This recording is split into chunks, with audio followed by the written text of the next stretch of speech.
Novel Pride and Prejudice by Jane Austen. Chapter اول۔ یہ ایک عالمگیر حقیقت ہے جسے ہر شخص تسلیم کرتا ہے کہ جو کوئی دولت مند کنوارا مرد ہوتا ہے لازماً ایک بیوی کی تلاش میں ہوتا ہے، چاہے ایسا مرد خود اپنے دل کی کیفیت یا خیالات کو کتنا ہی پوشیدہ رکھے۔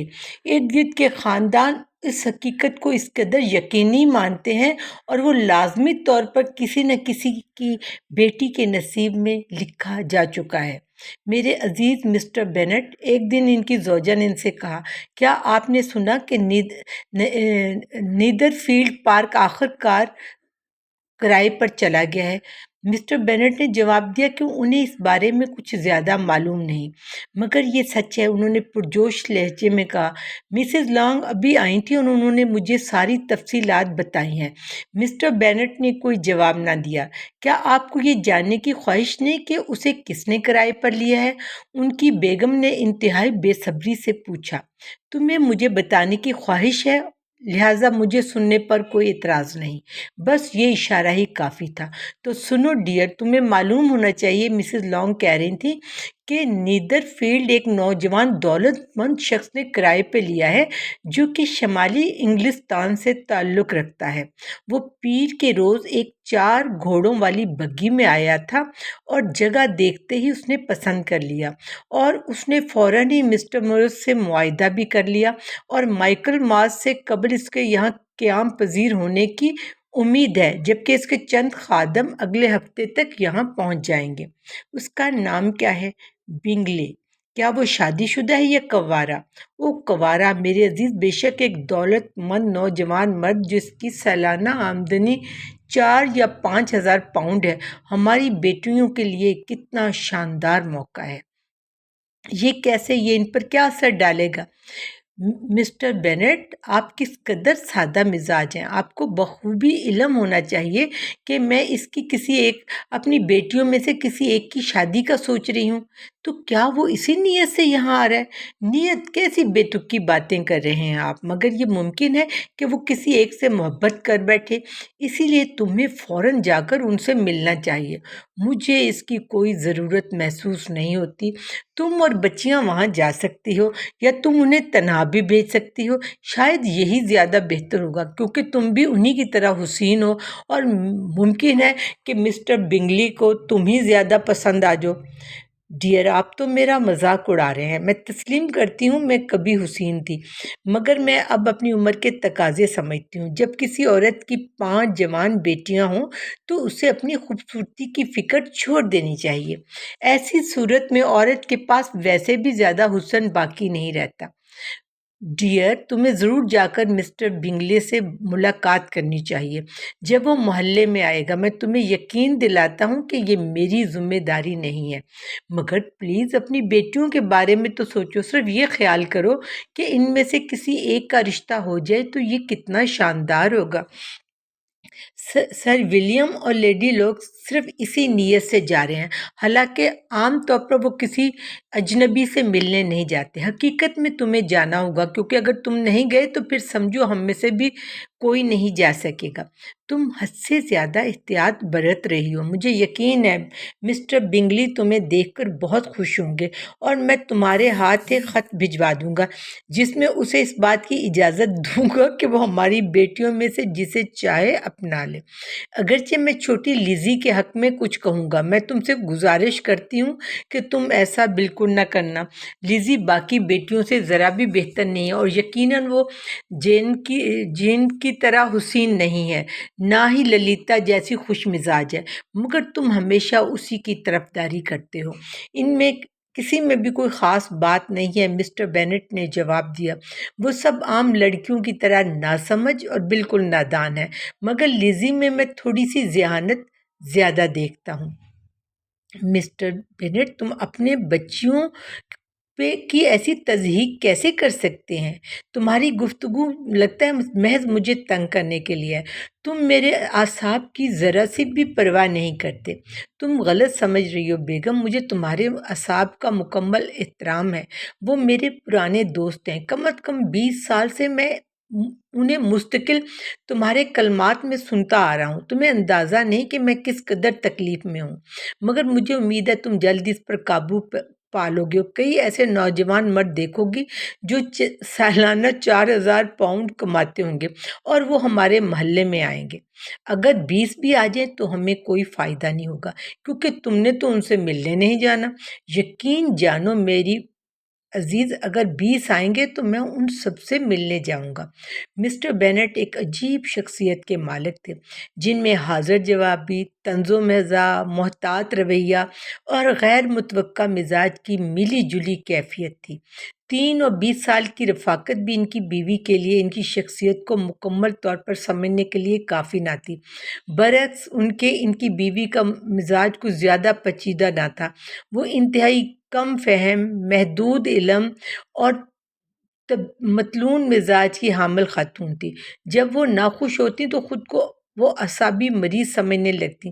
ان کی زندگی کا اصل مقصد بس اپنی بیٹیوں کی شادی کروانا تھا، اور ان کی سب سے بڑی خوشی اور تسکین مختلف گھروں کی دعوتیں اور خبریں رکھنا تھا۔ باب دوم۔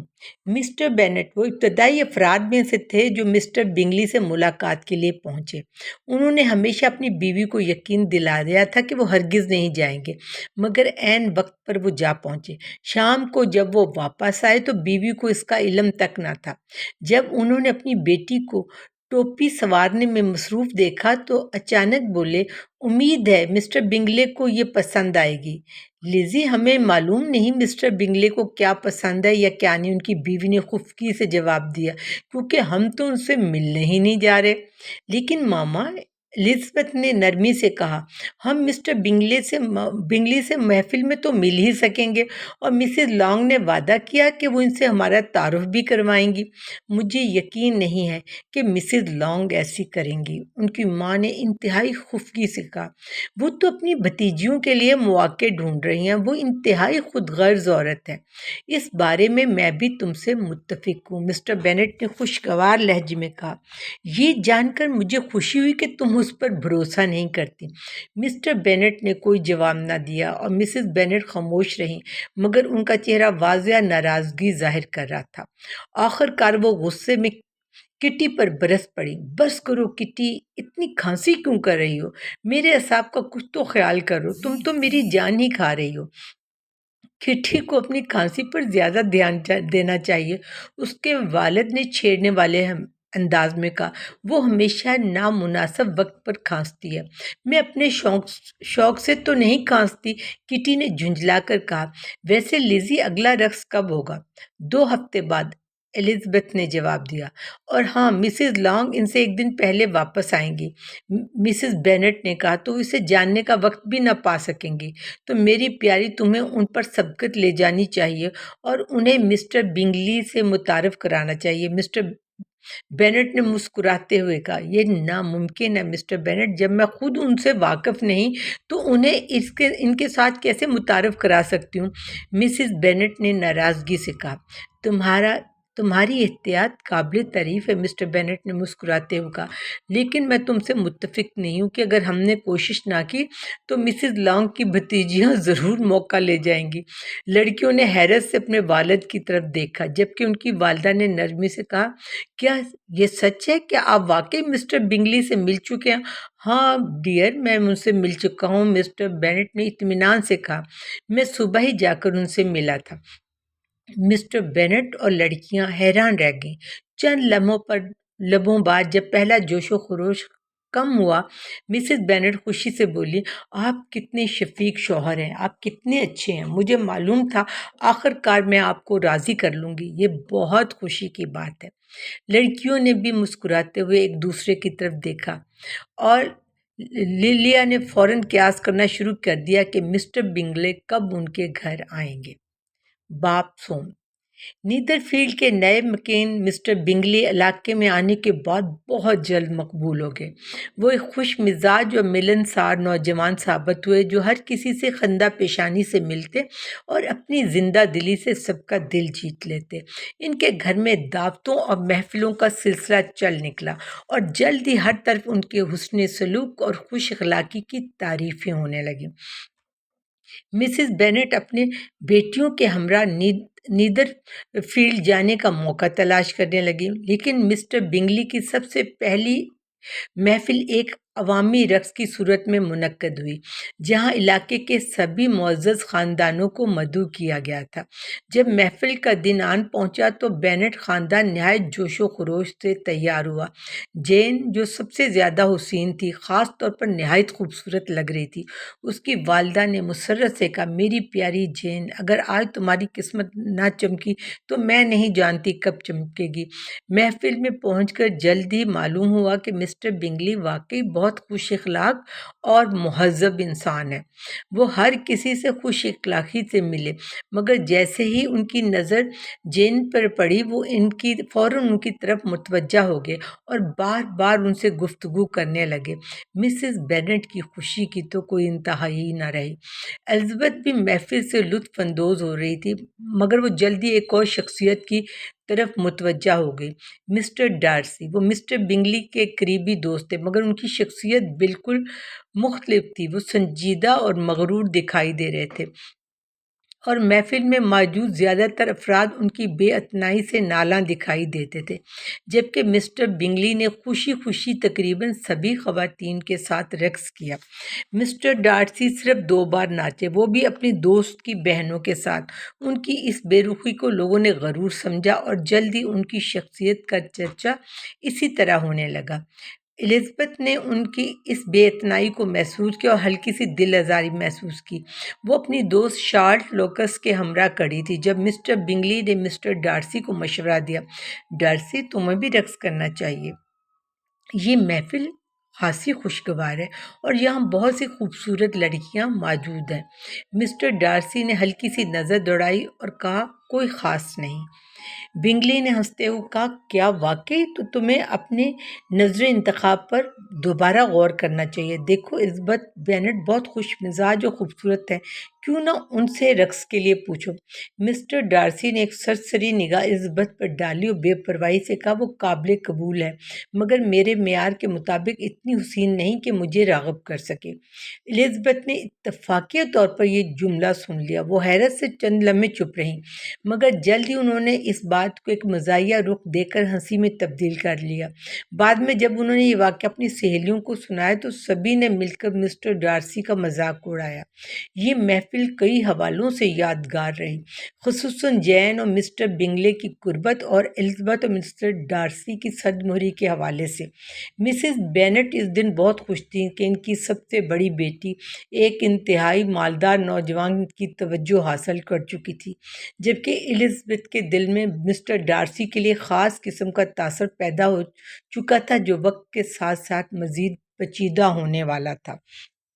باب چہارم۔ بینٹ خاندان کی خواتین کے لیے نیدر فیلڈ کی دعوت نہایت دلچسپ اور اہم ثابت ہوئی۔ اگلی صبح، جیسا کہ توقع تھی، مسز بینٹ نے اپنی بیٹیوں کے ساتھ مل کر پوری رات ہونے والے واقعات پر تفصیلی گفتگو کی۔ وہ اپنی سب سے بڑی بیٹی کی خوش قسمتی پر نہایت خوش تھی اور بار بار ذکر کر رہی تھی کہ مسٹر بنگلے کی دلچسپی غیر معمولی حد تک ان میں نمایاں تھی۔ الزبتھ، جو اپنی فطرت میں زیادہ حقیقت پسند اور مشاہدہ کرنے والی تھی، اپنی بہن کی تعریف پر خوش تو تھی، مگر وہ اتنی جلدی کسی نتیجے پر پہنچنے کے حق میں نہ تھی۔ جین، تمہیں کیا لگتا ہے؟ الزبتھ نے پوچھا، مسٹر بنگلی واقعی تم میں دلچسپی رکھتے ہیں؟ جین نے ہلکی سی مسکراہٹ کے ساتھ جواب دیا، وہ بہت خوش اخلاق ہیں اور ان کے برتاؤ سے مجھے بہت عزت ملی، مگر میں نہیں کہہ سکتی کہ وہ میری طرف خصوصی توجہ دے رہے تھے۔ الزبتھ نے محبت سے بہن کی جانب دیکھا اور ہلکی سی ہنسی کے ساتھ کہا، جین، تم ہمیشہ بہت محتاط اور نیک نیت ہو، مگر مجھے یقین ہے کہ وہ تم میں خاص دلچسپی رکھتے ہیں۔ دوسری جانب مسز بینٹ کا جوش و خروش عروج پر تھا۔ وہ پورے یقین کے ساتھ کہہ رہی تھی کہ یہ رشتہ بہت جلد طے پا جائے گا۔ اب دیکھنا، انہوں نے کہا، چند ہی ملاقاتوں میں مسٹر بنگلی جین کو شادی کے لیے پوچھ لیں گے۔ شارلٹ لوکس، جو اس گفتگو میں شریک تھیں، ہلکی سی مسکراہٹ کے ساتھ بولی، شاید مردوں کی توجہ اور مستقل مزاجی میں فرق ہوتا ہے۔ صرف توجہ دینا کافی نہیں ہوتا، اس کا نتیجہ نکلنا بھی ضروری ہوتا ہے۔ یہ سن کر مسز بینٹ نے برا سا منہ بنایا مگر کچھ نہ کہا۔ اسی دوران نیدر فیلڈ میں بھی گفتگو جاری تھی۔ مسٹر بنگلی نے اپنے بہن بھائیوں سے بینٹ خاندان کے بارے میں گفتگو کی، خاص طور پر جین کے متعلق۔ ان کی بہن ہرسٹ نے ہلکے سے تعریفی لہجے میں کہا، ہاں ہاں وہ خوبصورت ہے، مگر باقی خاندان کچھ خاص نہیں۔ مسٹر ڈارسی جو خاموش بیٹھے سن رہے تھے بالآخر بولے، مس بینٹ واقعی پرکشش و خوش مزاج ہیں، لیکن میں الزبتھ بینٹ کی ذہانت و خوشگواری سے زیادہ متاثر ہوا ہوں۔ یہ سن کر مسٹر بنگلی کی بہنوں نے معنی خیز نظروں کا تبادلہ کیا۔ وہ پہلے ہی الزبتھ کو ناپسند کرتی تھی اور اس بیان سے وہ کوئی خاص خوشی نہ حاصل کر سکی۔ یوں جیسے جیسے وقت گزرتا گیا، نیدر فیلڈ اور لانگ بورن کے درمیان ملاقاتوں اور مکالموں کا سلسلہ چل نکلا۔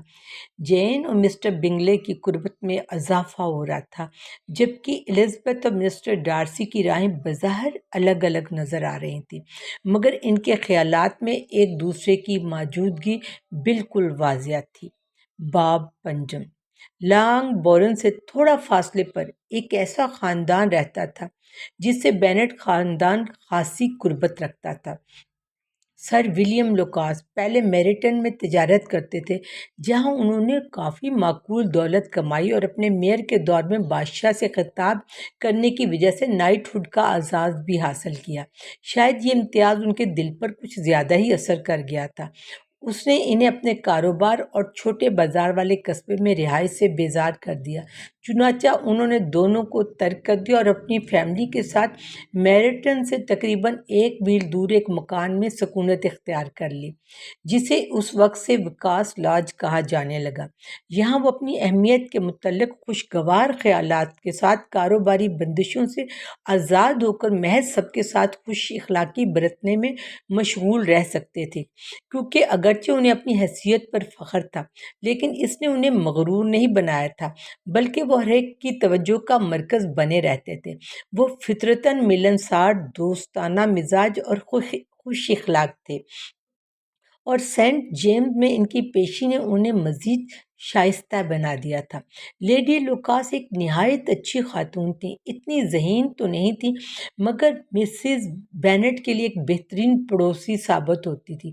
ان کے کئی بچے تھے، ان میں سب سے بڑی بیٹی ایک سمجھدار اور ذہین نوجوان خاتون تھی جس کی عمر تقریباً 27 سال تھی، اور وہ الزبتھ کی قریبی دوست تھی۔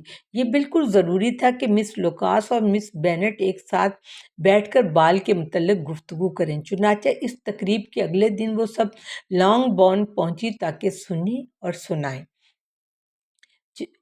چیروٹی، تم نے شام کا آغاز بہت اچھے طریقے سے کیا، مسز بینٹ نے خود پر قابو رکھتے ہوئے نہایت شائستگی سے کہا۔ تم مسٹر بنگلی کی پہلی چوائس تھی، ہاں، مگر انہیں اپنی دوسری زیادہ پسند آئی۔ تم جین کی بات کر رہی ہو نا، کیونکہ اس نے ان کے ساتھ 2 بار ڈانس کیا۔ واقعی یہ تو صاف لگ رہا تھا کہ وہ اس کی طرف مائل تھے، اور سچ پوچھو تو میں بھی یہی سمجھتی ہوں۔ میں نے کچھ سنا تھا اس بارے میں، مگر ٹھیک سے یاد نہیں کیا۔ کیا کچھ مسٹر رابنسن کے متعلق تھا؟ شاید تمہارا مطلب وہ ہو جو میں نے مسٹر رابنسن ان کے درمیان باتیں سنی تھی۔ کیا میں نے تمہیں نہیں بتایا تھا؟ مسٹر رابنسن نے اسے پوچھا کہ اسے ہمارے میریٹن کی تقریبات کیسی لگی اور کیا اسے نہیں لگتا یہاں بہت خوبصورت خواتین موجود تھیں، اور ان میں سے کون سب سے زیادہ حسین تھی؟ اس نے فوراً جواب دیا، اور مس جین بینٹ، اس میں تو کوئی شک ہی نہیں، اس پر تو 2 رائے ہو ہی نہیں سکتی۔ قسم سے، واقعی یہ تو بہت واضح بات تھی، مگر پھر بھی کچھ بھی ہو سکتا ہے۔ تمہیں معلوم ہے میری سنی ہوئی باتیں تمہاری باتوں سے زیادہ کام کی تھیں، چاروٹی نے کہا۔ مسز ڈارسی کو سننے کا تو فائدہ ہی نہیں ہے نا، بیچاری ایلائز، تمہاری تو بس برداشت کی جا سکنے والی حیثیت تھی۔ میں تم سے درخواست کرتی ہوں کہ ایلزا کے ذہن میں یہ بات نہ ڈالو کہ وہ اس کی بدتمیزی پر ناراض ہو، کیونکہ وہ اتنا ناپسندیدہ شخص ہے۔ اگر وہ کسی کو پسند کر لے تو یہ بڑی بدقسمتی کی بات ہوگی۔ مسز لانگ نے مجھے کل رات بتایا تھا کہ وہ آدھا گھنٹہ تک ان کے قریب بیٹھا رہا اور ایک لفظ بھی نہیں بولا۔ کیا واقعی ایک لفظ بھی نہیں بولا؟ کیا تمہیں یقین ہے ماما؟ کہیں کوئی غلط فہمی تو نہیں ہوئی؟ جین نے کہا، میں نے تو مسٹر ڈارسی کو اس سے بات کرتے ہوئے دیکھا تھا۔ ہاں، کیونکہ آخر میں نے خود اس سے پوچھا کہ اسے نیدر فیلڈ کیسا لگا، اور وہ مجبور ہو کر جواب دینے پر بمشکل آمادہ ہوا، لیکن اس نے کہا کہ وہ بات کرنے پر خاصا برہم معلوم ہوتا تھا۔ مس بنگلی نے مجھے بتایا، جین نے کہا، وہ زیادہ باتیں نہیں کرتا جب تک کہ قریبی حلقے میں نہ ہو۔ ان کے درمیان وہ کافی خوش مزاج ہوتا ہے۔ مجھے اس بات پر بالکل بھی یقین نہیں ہے میری جان، اگر وہ واقعی اتنا خوش اخلاق ہوتا تو مسز لانگ سے ضرور بات کرتا۔ مگر میں سمجھ سکتی ہوں کہ اصل بات کیا ہے۔ ہر کوئی کہتا ہے کہ وہ شخص غرور میں ڈوبا ہوا ہے، اور مجھے یقین ہے اسے کسی نہ کسی طریقے سے معلوم ہو گیا ہوگا کہ مسز لانگ کے پاس اپنی سواری نہیں ہے، اور وہ تقریب میں کرائے کی بگی پہ آئی تھی۔ مجھے اس بات کی پرواہ نہیں ہے کہ اس نے مسز لانگ سے بات نہیں کی، مس لوکاس نے کہا، مگر کاش وہ eliza کے ساتھ ڈانس تو کر لیتا۔ اگلی بار اس کی ماں نے کہا، اگر میں تمہاری جگہ ہوتی تو میں اس کے ساتھ کبھی بھی ڈانس نہیں کرتی۔ میری مما، میں آپ کو یقین دلاتی ہوں کہ میں کبھی بھی اس کے ساتھ ڈانس نہیں کروں گی۔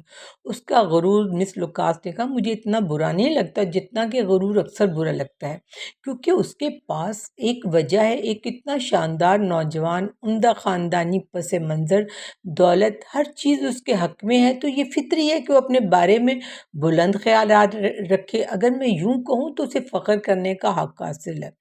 یہ بالکل درست ہے، الزبتھ نے جواب دیا، اور میں آسانی سے اس کے غرور کو معاف کر دیتی اگر اس نے میرے غرور کو مجروح نہ کیا ہوتا۔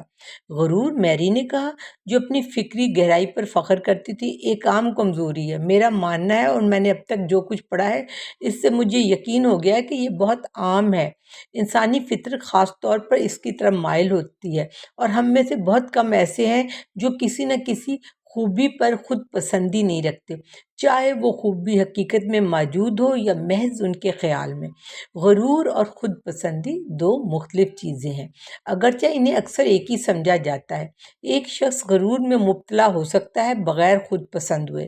غرور کا تعلق زیادہ تر ہمارا اپنے بارے میں رائے سے ہے، جبکہ خود پسندی کا تعلق اس بات سے ہے کہ ہم چاہتے ہیں کہ دوسرے ہمارے بارے میں کیسا سوچیں۔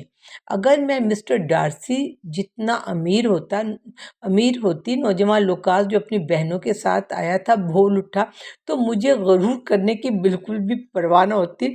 میں شکاری کتوں کا ایک پورا جھنڈ پالتا اور روز ایک بوتل شراب پیتا۔ تو تم حد سے زیادہ پی لیتے، مسز بینٹ نے کہا۔ اگر میں تمہیں ایسا کرتے دیکھتی تو فوراً تمہارے ہاتھ سے بوتل چھین لیتی۔ لڑکے نے احتجاج کیا کہ وہ ایسا ہرگز نہ کر سکتی، جبکہ وہ یہ مسلسل اصرار کرتی رہیں کہ وہ ضرور ایسا ہی کرتی، اور ان کی تکرار اسی بات پر ختم ہوئی۔